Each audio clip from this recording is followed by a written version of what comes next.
सृष्टि बचपन से ही दिखने में सुंदर नहीं थी, लेकिन अमीर बाप की बेटी सृष्टि पर उसकी माँ जान छिड़कती। मेरी बेटी कितनी प्यारी है, भगवान सबको सृष्टि जैसी बेटी दे। सृष्टि धीरे धीरे बड़ी होती है। एक दिन सृष्टि की सहेली कहती है, तू दिखने में कितनी अजीब सी है, लेकिन मैं जानती हूँ हम सब में सबसे अच्छी शादी तो तेरी ही होगी। तेरे पापा अमीर जो हैं। और बता नहीं सकते यार, दहेज तो हर कोई देता है, ये क्या ज्यादा ले जाएगी अपने पति के लिए? अरे बड़े शहर में कोठी है इसके पापा की। अरे पापा की है ना, कौन सी इसकी है? इसकी होती तब तो कोई भी लड़का इससे शादी कर लेता। अरे पापा की मतलब पापा की है तो मेरी ही है ना? किसने कहा? अब तेरी तो तब होगी ना जब तेरा भाई ना हो। वैसे भी शादी के बाद सारी प्रॉपर्टी भाई के नाम होती है। सृष्टि समझ जाती है कि उसे किसी भी हालत में माँ बाप की सारी प्रॉपर्टी को अपने नाम करना है, लेकिन कैसे? एक दिन सृष्टि का भाई शीनू कहता है, बहन क्या कर रही है? तुझसे एक बात करनी है। अरे हाँ हाँ करना, मैं तो तेरी बहन हूँ। बहन मेरी लाइफ में ना एक लड़की है, बहुत अच्छी है। मैं सोच रहा हूँ माँ और पापा से बात करूँ शादी के लिए। सृष्टि को समझ में आ जाता है कि भाई की शादी होते ही भाभी उसे एक दिन भी घर में बर्दाश्त नहीं करेगी। क्या बात है भाई, बताना कौन है वो? यार वो बहुत अच्छी लड़की है, पढ़ी लिखी है, मेरे साथ जॉब भी करती है। बस एक प्रॉब्लम है। प्रॉब्लम? क्या प्रॉब्लम है भाई? यार वो शादीशुदा है, लेकिन उसके पति ने उसे सिर्फ इसलिए छोड़ दिया क्योंकि उसके माँ बाप दहेज नहीं दे पाए। सृष्टि ये सुनकर न जाने क्यों खुश हो जाती है। अरे भाई तो क्या हुआ, लड़की तुझे तो पसंद है ना? शीनू को लगता है कि बहन उसे समझ रही है। वो इस बात से अनजान होता है कि उसकी बहन की मंशा पूरा घर हड़पने की है।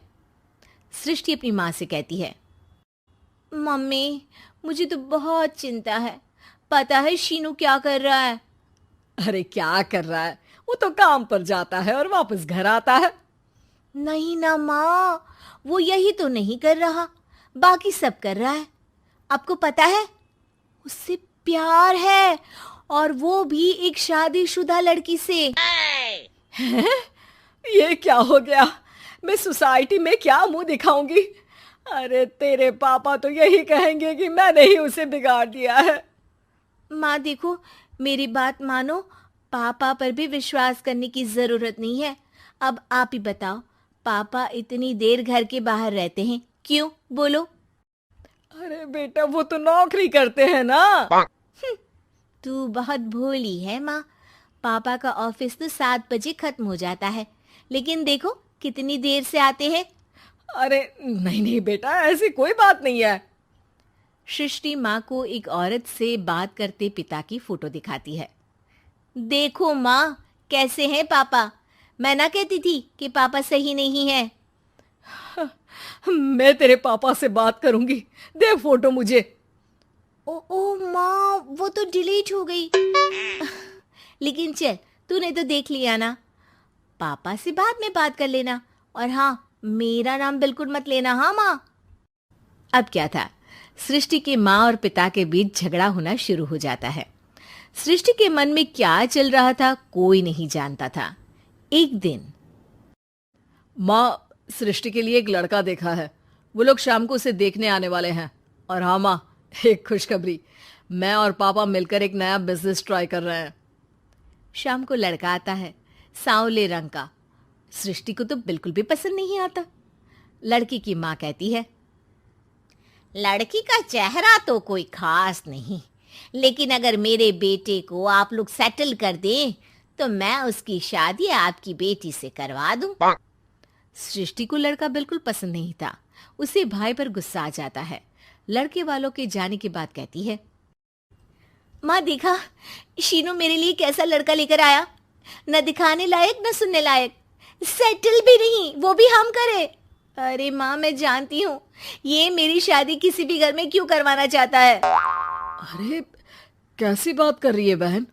तूने तो देखा ना, लड़के को मैंने ही मना कर दिया तुझसे शादी के लिए।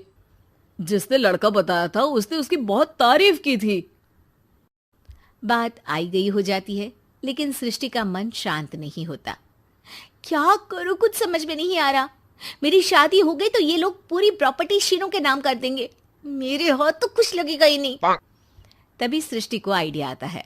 वो किसी वकील को फोन करती है।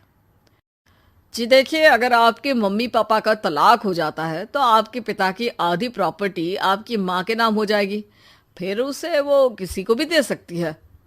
सृष्टि अब माँ को बेटे के खिलाफ भरती है। माँ, शीनू पर नजर रखा करो, वो जिस लड़की के प्यार में है ना वो शादीशुदा है।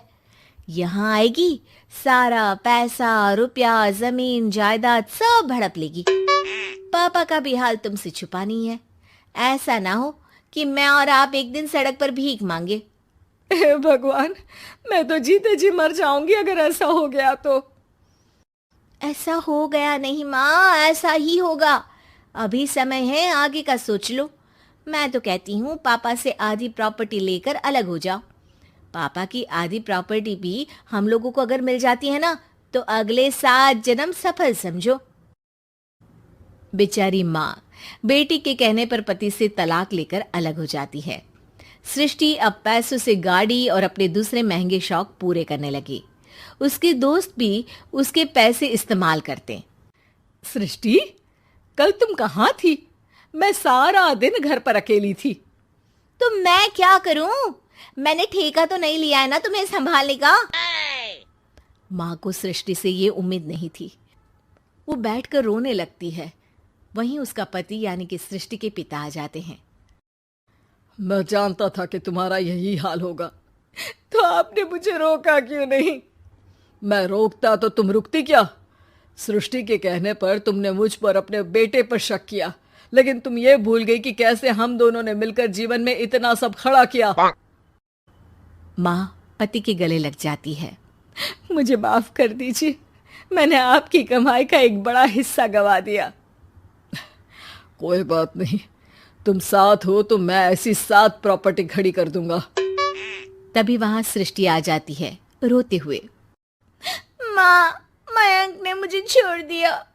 वो बोल रहा था जब तक मेरे पास पैसे थे तब तक ही वो मेरे साथ था। पापा, माँ, मुझे माफ कर दीजिए।